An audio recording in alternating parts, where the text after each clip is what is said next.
আসসালামু আলাইকুম, সবাই কেমন আছেন? নিয়ে চলে আসলাম নতুন একটা রেসিপি। আসছে কুরবানি ঈদ, আমরা তো অনেক রকম মাংসের রেসিপি ট্রাই করে থাকি। তো চলুন না আজকে একটু বাইরের দেশের একটা রেসিপি ট্রাই করে দেখি। বাইরের দেশে হলো নামকিন গোশত খুবই জনপ্রিয়তা পেয়েছে। অনলাইন দুনিয়াতেও কিন্তু নামকিন গোশত সেই রকম ভাইরাল হয়েছে। তো আমি আজকে পেশোয়ারের নামকিন গোশতের রেসিপিটা তেল মশলা ছাড়া একদম সহজভাবে রান্না করে দেখাবো। আর হলো তেল মশলা ছাড়া যে কোনো গোশতের রেসিপি বা মাংসের রেসিপি এত সুস্বাদু এত টেস্টি হতে পারে, এটা না খেলে বুঝতে পারবেন না। অবশ্যই এটা ট্রাই করতে হবে। আর আশা করছি এই রেসিপিটা আপনাদের পছন্দ হবে। পছন্দ হলে লাইক কমেন্ট শেয়ার করে চ্যানেলটিকে সাপোর্ট করুন, পাশেই থাকুন। এরকমই নতুন নতুন রেসিপি দেখতে চাইলে পেজটিকে সাবস্ক্রাইব ফলো করে রেখে দিতে পারেন। তাহলে চলুন কিভাবে নামকিন গোশত রেসিপিটা তৈরি করব সেটা দেখে নেই। রেসিপিটা করার জন্য আমি এখানে 1 কেজি গোশত নিয়েছি। আর এখানে আমি গরুর মাংসটা নিয়েছি। আপনি কিন্তু গরু, খাসি, চিকেন যে কোনো মাংস দিয়েই করে নিতে পারেন। আর এই রেসিপিটা করার জন্য একটা নল্লি অবশ্যই নিতে হবে আপনাকে, আর হাড় সহ মাংস নিতে হবে। এক্সট্রা করে আপনাকে এখানে ফ্যাট ব্যবহার করতে হবে। তো আমি এখানে গরুর মাংসের কিছু চর্বি আর চর্বিযুক্ত মাংস নিয়ে নিয়েছি, একটা নলি নিয়ে নিয়েছি, আর হাড়ও নিয়ে নিয়েছি কিছু। আর এখানে আমি একটু মাংসের পিসগুলো বড় বড় করে কেটে নিয়েছি। আপনারা চাইলে ছোট ছোট পিস দিয়েও কিন্তু এই রেসিপিটা করে নিতে পারবেন। তারপরে এই মাংসটা আমি নিয়ে নিলাম, আর এখানে এলো 1/2 চামচ লবণ দিয়ে দিলাম। লবণ দিয়ে মাংসটা খুব ভালোভাবে মাখিয়ে নিয়ে এটা একটু রেস্টে রেখে দিব 10 মিনিটের জন্য। 10 মিনিট পর ফিরে আসলাম। আমি যে পাতিলায় রান্না করব সেই পাতিলাটা নিয়ে নিলাম। আর এখানে আমি আগে যে হলো চর্বিগুলো নিয়েছিলাম, চর্বি, নল্লি আর চর্বি সহ মাংসগুলো আগে নিচে দিয়ে দিলাম, হাড়গুলো দিয়ে দিলাম। আর এরপর যে হলো মাংসের পিসগুলো ছিল বড় বড়, সেগুলো ওপরে দিয়ে দিলাম। অথেন্টিক নামকিন গোশত হচ্ছে শুধু লবণ দিয়ে এটাকে রান্না করা হয়, লবণ আর ফ্যাট দিয়ে রান্না করা হয়। কিন্তু রেস্টুরেন্ট স্টাইলে চলে গেলে এখানে হলো টমেটো, আলু, রসুন, পেঁয়াজ, কাঁচামরিচ, গোলমরিচ, আদা এগুলো ইউজ করা হয়। তো আমি হলো রেস্টুরেন্ট স্টাইলেই আপনাদের অথেন্টিক নামকিন গোশতের রেসিপিটাই আজকে আপনাদের দেখাচ্ছি। এরপর আমি হলো 4-5টা বড় বড় সাইজের আলু দিয়ে দিলাম। আলুটাও অপশনাল, দিতে চাইলে আপনারা দিবেন, না দিলেও কিন্তু হবে। আর 2টা টমেটোর মাথা কেটে নিয়েছিলাম, সেই টমেটো 2টা দিয়ে দিলাম।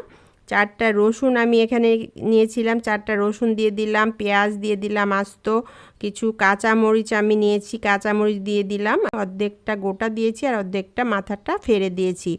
আর এখানে আমি 1 টুকরো আদা চাকা চাকা করে কেটে নিয়েছি, সেটা দিয়ে দিলাম। যেহেতু আগে একটু লবণ দিয়েছি, তো আরও একটু লবণ এখানে দিয়ে দিলাম। আর এখানে আমি একটু বেশি করে গোলমরিচ দিয়ে দিলাম। আর কাঁচামরিচটাও আমি একটু বেশি করে দিয়েছি, যেন এটা একটু ঝাল হয়, যেহেতু এটাতে আর কোনো তেল মশলা পড়বে না।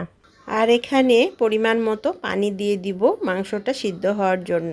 তারপর এটাকে আমি চুলায় বসিয়ে দিলাম, দিয়ে তারপর দেখুন একটু নেড়ে চেড়ে চুলার আঁচ মিডিয়াম আঁচে রেখে এটাকে একটু কষিয়ে নিব। এভাবে কষিয়ে নিলেও হবে, সরাসরি আপনি কিন্তু প্রেশার কুকারে দিয়েও এটা রান্না করে নিতে পারেন। তো আমি একটু কিছু সময় এটাকে নেড়ে চেড়ে কষিয়ে নিব। মাংসটা কষিয়ে নিতে নিতে বন্ধুরা আপনাদের সাথে কিছু কথা বলে নেই। আমার পেজে নতুন হলে ইউটিউব থেকে দেখলে একটা সাবস্ক্রাইব করে দিবেন, ফেসবুক থেকে দেখলে একটা ফলো দিয়ে দিবেন। যেসব বন্ধুরা আগে থেকে সাবস্ক্রাইব ফলো দিয়ে রেখেছেন তাদেরকে অসংখ্য ধন্যবাদ। ফ্রেন্ডস ফ্যামিলির সাথে রেসিপিটা শেয়ার করতে পারেন, কমেন্টস করে জানাতে পারেন রেসিপিটা আপনার কাছে কেমন লেগেছে। ভালো লাগলে প্লিজ একটা লাইক দিয়ে যাবেন। নামকিন গোশত অনেক রকমভাবেই রান্না করা হয়, অনেকে আবার ভেজেই নামকিন গোশত রান্না করে।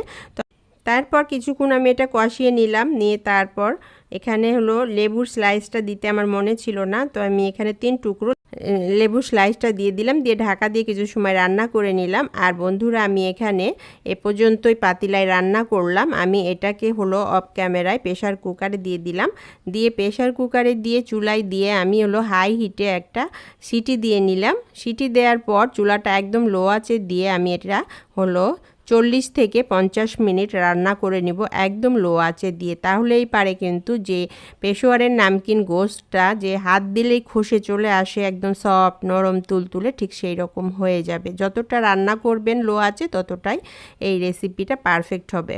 তো আমি এটা প্রেশার কুকার থেকে ঢেলে নিয়েছি, নিয়ে আবার কিছুক্ষণ এটাগুলো আমি চুলায় লো আঁচে রেখে রান্না করব, কিছুক্ষণ রান্না করে নিব এটা।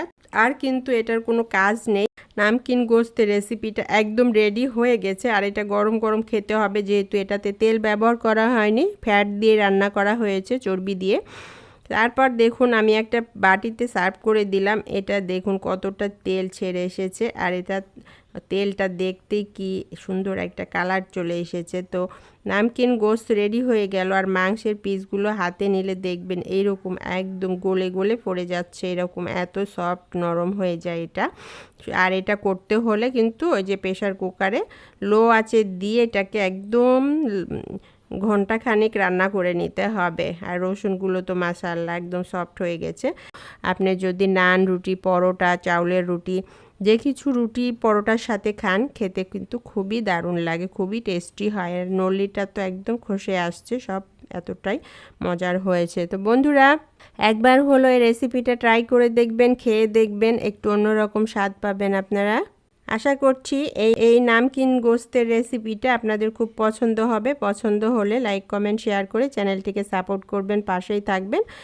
আবার দেখা হবে এইরকমই নতুন কোনো রেসিপির সাথে। আল্লাহ হাফিজ।